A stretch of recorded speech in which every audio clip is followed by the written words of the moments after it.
Welcome to the Romance of the Three Kingdoms podcast. This is episode 7. When you get done with this episode, be sure to check out our website for supplemental materials like maps and graphs of the relationships between all the characters. Also, if you like what I'm doing so far, consider rating or reviewing the podcast on iTunes to help other people discover the show. Thanks.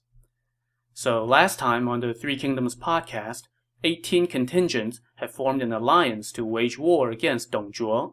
Dong Zhuo sent one of his generals, Hulao Pass, to Sishui Pass to meet the vanguard of the invading army. When the vanguard led by Sun Jian arrived, Hulao Pass sent one of his officers, Hu Zhen, out to meet them. But Hu Zhen was killed by one of Sun Jian's generals after just a few bouts, and Sun Jian ordered his men forward to storm the pass. However, Hulao Pass's men rained down arrows on them and fought off the siege. Seeing his attack blunted for the time being, Sun Jian ordered his army to pull back and make camp. He then sent 2 messengers, one to Yuan Shao to report the initial victory, and the other to Yuan Shu with an urgent request for provisions for his troops. But not too surprisingly, when you've got 18 ambitious leaders of men in one coalition, some of them just seem incapable of being happy for others' success. And so it was the case with Yuan Shu. When he received Sun Jian's request for provisions, one of his advisors said, "Sun Jian is a tiger in the east. If he breaches the capital and kills Dong Zhuo, then we would be getting rid of a wolf and putting a tiger in its place. Let's cut off his provisions. His army will surely fall apart then." Yuan Shu listened to this advice and declined to send along any provisions. With no food, it didn't take long for Sun Jian's army to fall into disarray. Spies reported this to Hulao Pass, and one of his officers, Li Su, offered up a plan of attack. "Tonight I will lead a force and take the back roads to attack the rear of Sun Jian's camp, while you attack the front," Li Su said. "This way we will be able to capture Sun Jian." Hulao Pass agreed and ordered his men to eat a full meal and disembark from the pass in the dark. It was around midnight when Hulao Pass arrived at Sun Jian's camp. The night wind was cool, and the moon was bright. All of a sudden, the sound of battle drums pierced the silent night, and Hulao Pass's army threw itself upon their unsuspecting enemy. Caught off guard, Sun Jian hastily threw on his armor and got on his horse. As soon as he rode out, he ran into Hulao Pass. The two had fought for only a few bouts before Li Su's army attacked from the rear and set the camp on fire. Sun Jian's men scattered, and his officers were all caught up in a melee. Sun Jian had only one of his top 4 generals, Zhu Mao, by his side. The two of them fought their way out of the scrum and fled, but behind them came Hulao Pass. Sun Jian grabbed his bow, turned and fired 2 straight arrows, but Hulao Pass dodged them both. As he was pulling back on the 3rd arrow, Sun Jian pulled so hard that he snapped the bow, so all he could do was toss the broken bow away and try to flee at full gallop. However, Hulao Pass kept closing. Zhu Mao said to Sun Jian, "My lord, your scarlet turban is too easily recognized by the rebels. Give it to me." So Sun Jian traded his turban for Zhu Mao's helmet, and the two split up and went in different directions. Hulao Pass and his men were keying in on the guy wearing the scarlet turban, so they chased after Zhu Mao, and that allowed Sun Jian to escape along the back roads. Zhu Mao, however, could not shake Hulao Pass. Feeling the heat, he took off the turban and hanged it on the post of a half-burned house, and then he dashed into some nearby woods and lay in wait. Hulao Pass and his men soon caught up. In the pale moonlight, they spotted the scarlet turban in the distance and surrounded it. However, knowing Sun Jian's reputation as a warrior, they did not dare to close in, and instead just shot at it with arrows.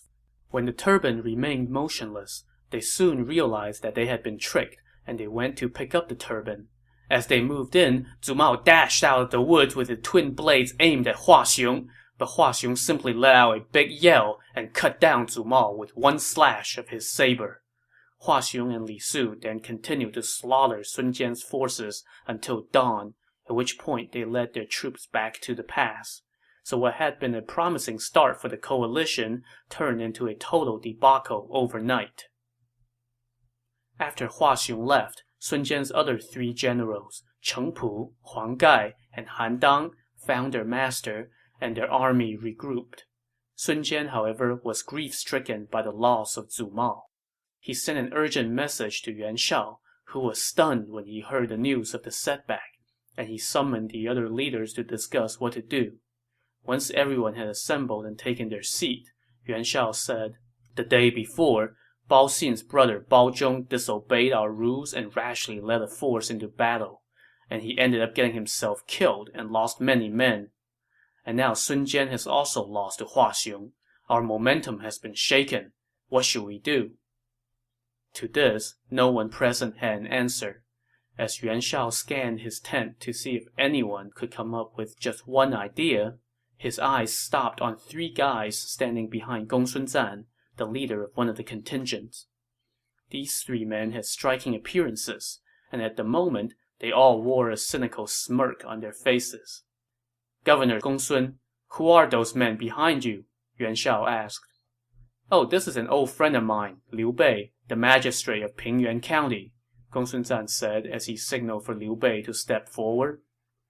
"Is he the Liu Bei who put down the Yellow Turban Rebellion?" Cao Cao asked. "The very same," Gongsun Zan replied, and asked Liu Bei to bow to the assembled lords. He then told everyone about Liu Bei's background and service to the country.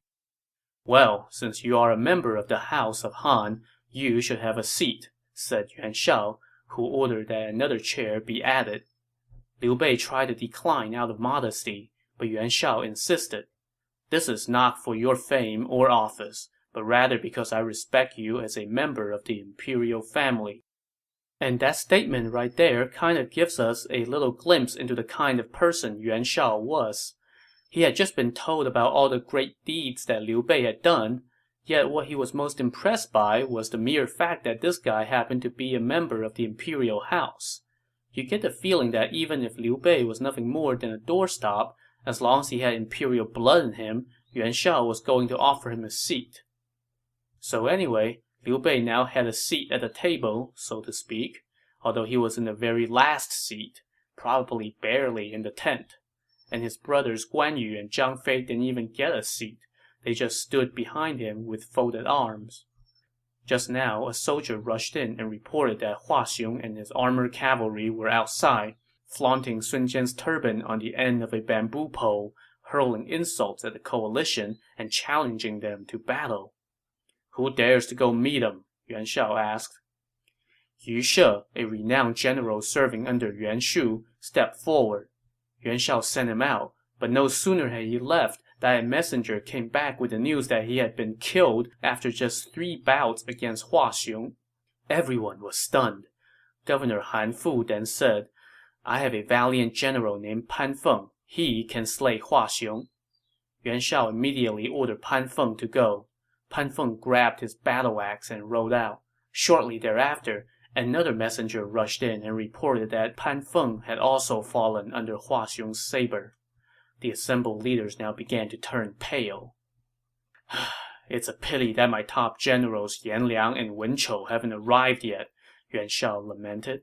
"If either one were here, we would have no need to fear this Hua Xiong." Before he could finish his lament, however, one man in the tent shouted, "I am willing to go cut off Hua Xiong's head and lay it before you."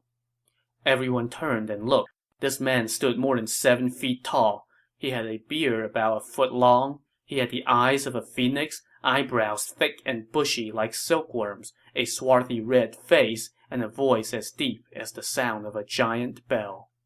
"Who is that?" Yuan Shao asked. "He is Liu Bei's brother, Guan Yu," Gongsun Zan replied. "What rank does he currently hold?" Yuan Shao inquired. "He is a mounted archer serving under Liu Bei." Upon hearing this, Yuan Shu got angry. "You've got some gall!" he shouted. "Do you think none of the lords here have any generals under their command? How dare a mere archer speak such nonsense? Guards, beat him and kick him out!" Cao Cao quickly intervened. "Take it easy," he said to Yuan Shu. "Since this man dares to talk the talk, he must be a valiant warrior. Let him try. If he fails, then we can reproach him. But if we send out an archer to answer the challenge, Hua Xiong will laugh at us," Yuan Shao said. This man has a striking appearance, Cao Cao said. Hua Xiong would never guess that he's just an archer. At this point, after hearing everyone talk about him like he's not here, Guan Yu spoke up. If I don't win, feel free to cut off my head. His confidence really impressed Cao Cao, and Cao Cao offered a heated cup of wine to Guan Yu before he went out. Set it aside for now. I'll be right back, Guan Yu said. He then grabbed his saber, hopped on his horse, and rode out. Back in the tent, the assembled lords listened intently. First, they heard the fierce roll of the battle drums, and then a thunderous roar that sounded as though the heavens were falling and the earth was rising, as if the hills were trembling and the mountains were being torn asunder. All the lords were on edge. They were just about to send someone to see what's going on when they heard the soft tinkling of horse bells. Guan Yu galloped back into the center of the camp and threw down at their feet the head of Hua Xiong. The whole thing took so little time that when Guan Yu picked up the cup that he had set aside earlier, the wine was still warm. Okay, so you know a great deed like this cannot pass without a few lines of poetry being written to commemorate the occasion. So here goes. The power of the man stood first in all the land when the battle drums rolled at the gate of the camp. Before showing his valor, Guan Yu from the wine abstained, and the cup was still warm when Hua Xiong lay slain. Cao Cao was elated and impressed to see Guan Yu talk the talk and then walk the walk. Just as he was rejoicing this victory, Zhang Fei stepped out from behind Liu Bei and shouted, "My brother has killed Hua Xiong. What are we waiting around for? Let's storm the pass and capture Dong Zhuo." That did not sit well with Yuan Shu, who was probably already a bit red-faced over Guan Yu's victory after the tantrum he had thrown earlier, and now he was livid. "You are but a pawn serving under a lowly county magistrate. How dare you flaunt your prowess like so, especially when even we high officials are so modest. Kick them all out, I say." Cao Cao intervened again. "Anyone who renders a great service should be rewarded. What does it matter what their rank is?" "Well, if you guys hold a mere magistrate in such high honor, then I will take my leave of you," said Yuan Shu, threatening to take his ball and go home. "How can you jeopardize our great mission because of a single word?" Cao Cao said. To defuse the situation, Cao Cao ordered Gongsun Zan to lead Liu Bei, Guan Yu, and Zhang Fei back to their camp, and the other leaders dispersed. That night, Cao Cao secretly sent meat and wine to the three brothers to soothe any hurt feelings. So from this little episode and what happened earlier to Sun Jian, we get a pretty good idea of the kind of people that most of the leaders in this coalition really were. They were either pretty useless, seeing how no one ever had any ideas to offer or any worthwhile warriors under their command, or they were rather petty individuals who cared more about appearances and jealously fought over the smallest things. And this was while they were winning. If Sun Jian had received the provisions he needed, or if the coalition had struck while the iron was hot and the wine still warm after Guan Yu killed Hua Xiong, they might have already taken the pass and be on their way to the capital by now. But instead, despite having killed the enemy commander, they still found themselves sitting in front of the pass and not going anywhere. Meanwhile, Hua Xiong's soldiers fled back to Sishui Pass and told Li Su what happened. Li Su immediately sent an urgent message to Dong Zhuo requesting backup. Dong Zhuo assembled his officers to talk things over, and advisor Li Ru said, "One of our top generals has been killed, and the rebels have momentum on their side. Yuan Shao is the leader of their coalition. His uncle Yuan Kui is currently the imperial guardian. If they conspire together, it would mean trouble. We need to remove this threat first. Then, Prime Minister, you must lead the army yourself and go break up this coalition." Dong Zhuo did as Li Ru suggested. First, he ordered two of his generals, Li Jue and Guo Si, to take 500 men, surround the home of Yuan Kui, and slaughter everyone inside. Young, old, men, women, no one was spared. Yuan Kui's head was then sent to the front lines to be displayed. Dong Zhuo then mobilized a force of 200,000 and split them into two armies. The first, a force of 50,000, led by Li Jue and Guo Si, went to Sishui Pass with orders to only defend and not seek battle. Dong Zhuo himself led the remaining 150,000 men, along with Li Ru, Lu Bu, Fan Chou, and Zhang Ji, to Hulao Pass, which was located about 15 miles from the capital. When they arrived, Dong Zhuo ordered Lu Bu to take 30,000 men and build a stockade in front of the pass, while Dong Zhuo himself remained at the pass with the main body of his army. So you might be wondering why Dong Zhuo would take the bulk of his army and go not to the pass that's being attacked, but to another pass. Well, remember from the last episode that the coalition forces were so numerous that their camps extended for some 70 miles. That's a rather sprawling line, and Hulao Pass just so happened to lie near the middle of that line, which means Dong Zhuo is threatening to cut the coalition forces in two. When Yuan Shao got word of this from his scouts, he quickly recognized what Dong Zhuo was trying to do. He assembled the coalition leaders, and they decided to send half of their forces to go meet Dong Zhuo, while the other half remained at Sishui Pass.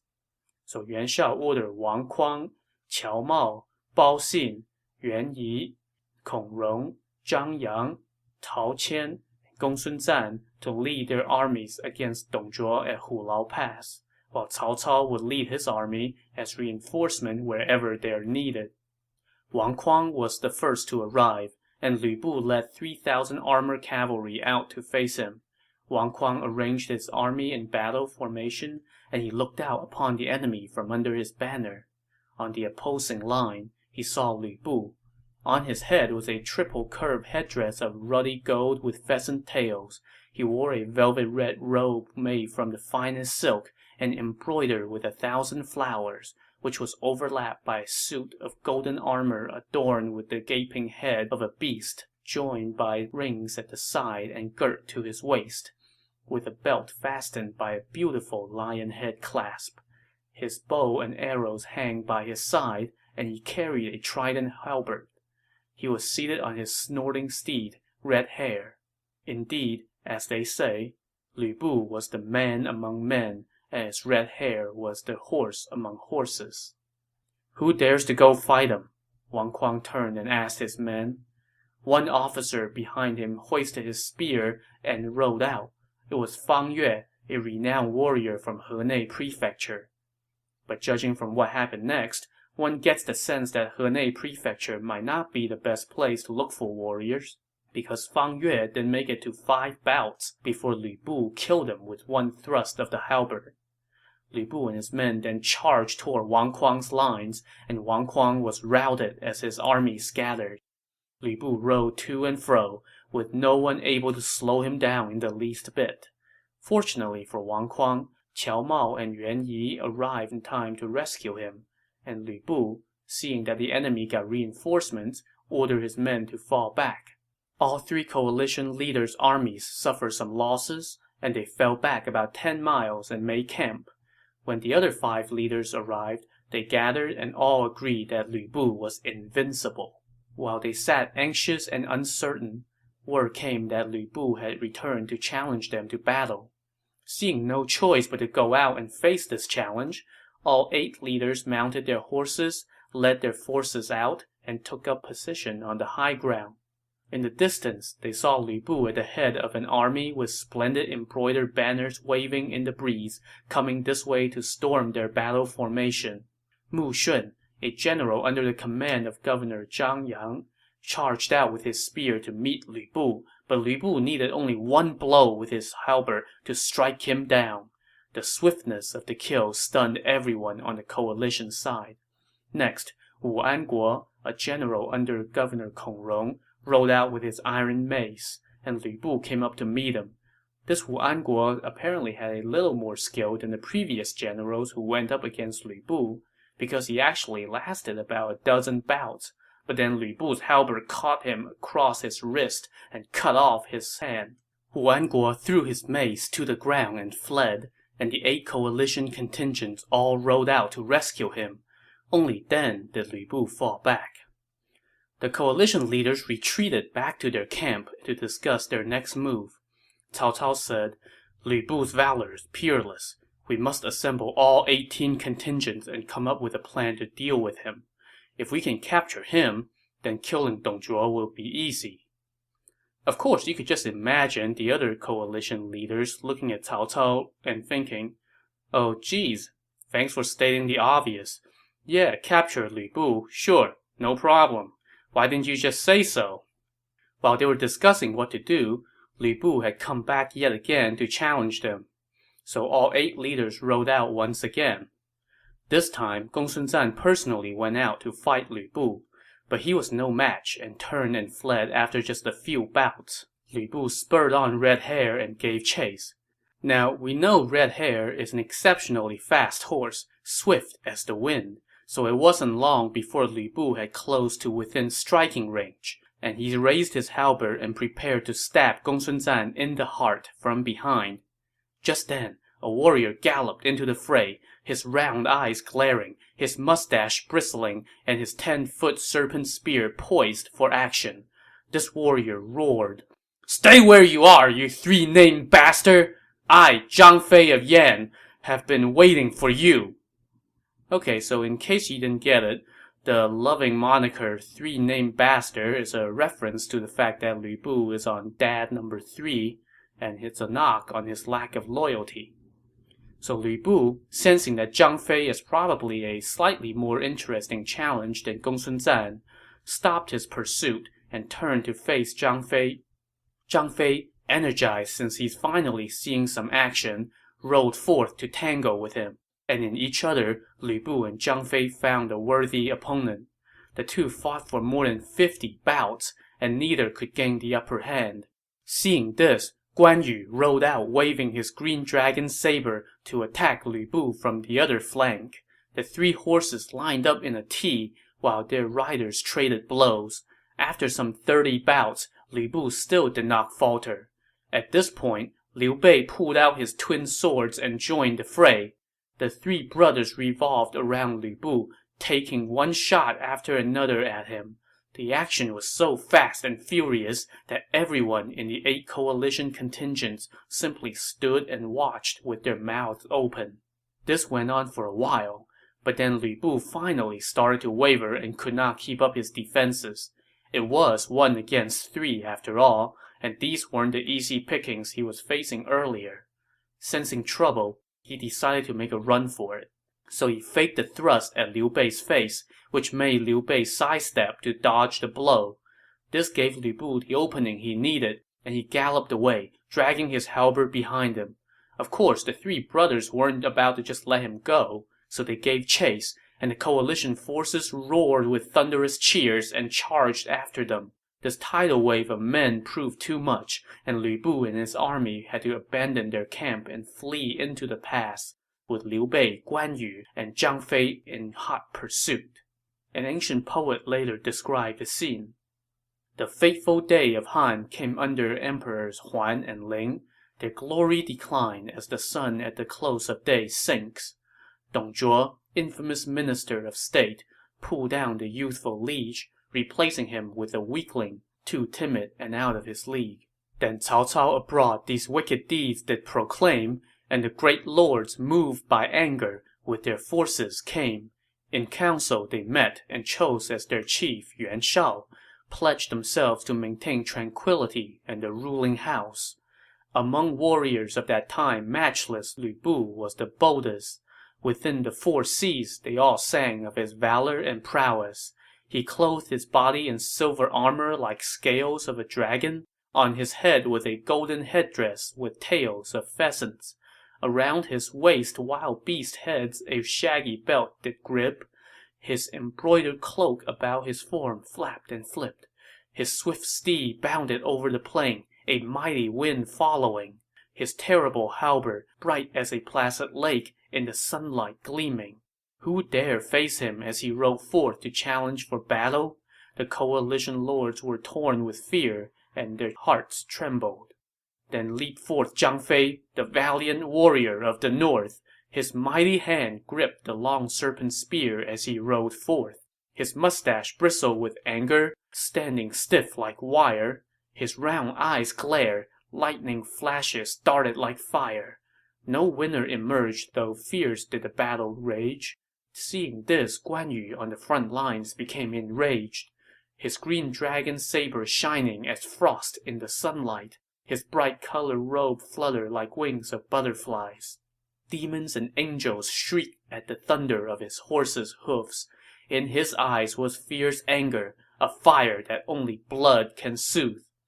Next, Liu Bei joined the battle, gripping his twin sword blades. The majesty of his wrath made the heavens themselves shake.